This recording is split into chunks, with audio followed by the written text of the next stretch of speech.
പൊതുജനങ്ങളുടെ ശ്രദ്ധയ്ക്ക് മങ്ങാട് 3-4 വാർഡുകൾ കണ്ടെയ്ൻമെന്റ് സോണായി ആരോഗ്യവകുപ്പ് പ്രഖ്യാപിച്ചിരിക്കുന്നു. ജനങ്ങൾ സഹകരിക്കണമെന്ന് വിനീതമായി അപേക്ഷിക്കുന്നു.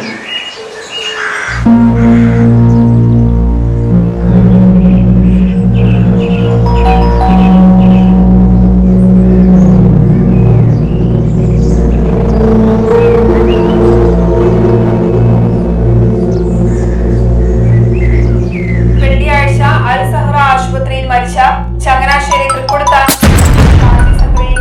കോവിഡ് ആണെന്ന് സ്ഥിരീകരിച്ചു. ഹലോ റിയാസ്ക, ഏട്ടാ ഇവിടെ ഉണ്ട്, കൊടുക്കാം. സജേട്ടാ, ദാ റിയാസ്ക വിളിക്കണ്ട്.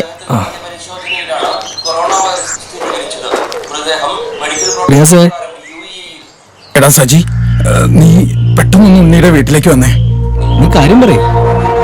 എടാ, അതേപോലെ ഉണ്ണിയുടെ വീട്ടിലേക്ക് കുറച്ച് പാലും പച്ചക്കറിയൊക്കെ ആയിട്ട് വന്നതാ ഞാൻ. പക്ഷേ ഇന്നലെ ഞാൻ വെച്ച പൊതി അവിടെ തന്നെ ഇരിക്കണുണ്ട്. അപ്പോ എനിക്കെന്തോ പന്തിക്കേട് തോന്നി. ഞാൻ പുറകിലെ വാതിൽ തട്ടി വിളിച്ചു. ഒരനക്കവും കേൾക്കാതായപ്പോ ഉണ്ണിയുടെ മുറിയുടെ ജനലിലൂടെ നോക്കിയപ്പോഴാ ഞാനത് കണ്ടത്. നീ ദേവനെ അനുവിനൊന്ന് വിളിക്ക്. അടുത്ത വീട്ടിലൊക്കെ ഒന്ന് അറിയിക്കേ. ഞാനിപ്പോ വരാടാ. എന്തു പറ്റി?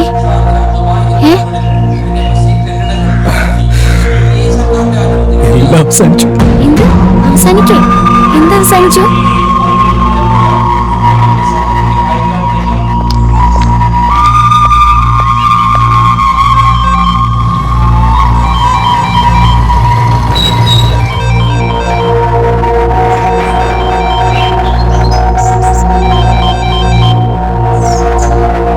ഹലോ, എന്താ റിയാസേ? നീ ദേവനെയും കൂട്ടി എത്രയും പെട്ടെന്ന് ഉണ്ണിയുടെ വീട്ടിലേക്ക് വാ. പിന്നെ വരുമ്പോഴേ നീ നിന്റെ ടൂൾസും കൊണ്ട് പോരെ. എന്തിനാ ടൂൾസ് എടുത്ത് പറഞ്ഞേ? നീ ഒന്ന് വേഗം വന്നേ, വന്നിട്ട് പറയാം നമുക്ക് ബാക്കി. ആ ശരി ശരി, ഓക്കെ.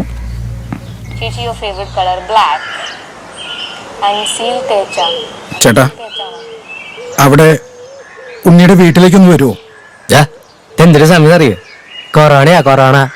പിന്നെ ആ വീട്ടിൽ ആര് കത്താലും പറ്റാലും ആ വർത്താനം പറഞ്ഞു ഒരാളും ഈ വഴിക്ക് വരണ്ട, കേട്ടില്ലേ? പോയെ പോയെ. ഓ, ഇങ്ങനെ മനുഷ്യന്മാരുണ്ടോ? ഞാൻ പറയുന്നത് കേൾക്കേട്ടാ. എടി നിന്നു, ഞാൻ പറഞ്ഞെന്തോ നീ മനസ്സിലാക്കാത്തത്? അതല്ല ഏട്ടാ, ഏട്ടനെന്തെങ്കിലും സംഭവിച്ചു കഴിഞ്ഞാ പിന്നെ ഞങ്ങൾക്ക് ആരാ ഉള്ളത്?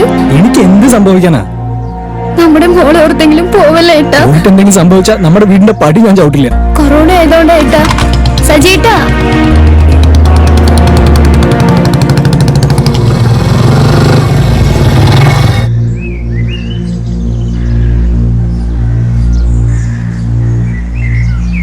Hello sir. ആളുടെ റിസൾട്ട് വരാൻ 2 ദിവസം കൊണ്ട് പിടിക്കലോ? എന്താ ശരിക്കും സംഭവിച്ചേ? പോലീസിനെ അറിയിച്ചോ? ഓക്കെ, ഞാനൊരു ആംബുലൻസും വേണ്ട സാധനവുമായി പെട്ടെന്ന് എത്താം.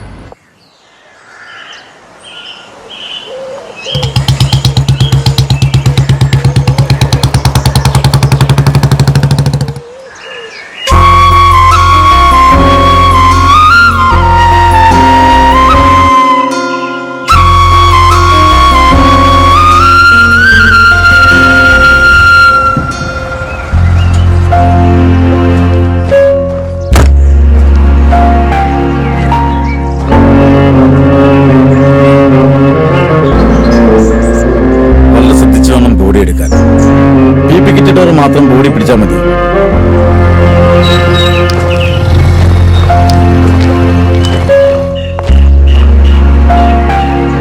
സർ, ബോഡി ആദ്യം കണ്ടത് സുഹൃത്തുക്കളാണ്. എന്നാ ബോഡി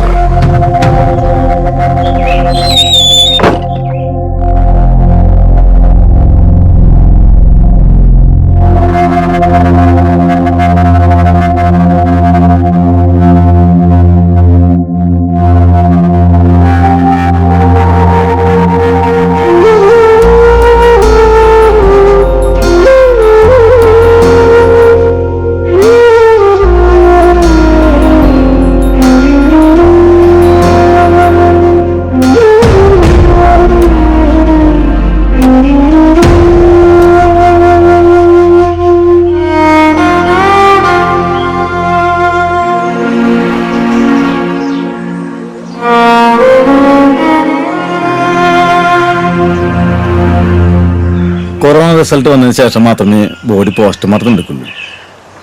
അതുവരെ നിങ്ങൾ 4 പേരും ക്വാറന്റൈനിൽ പോകേണ്ടി വരും. അതുപോലെ തന്നെ PP കിറ്റ് നമുക്ക് ഡിസ്പോസ് ചെയ്യണം.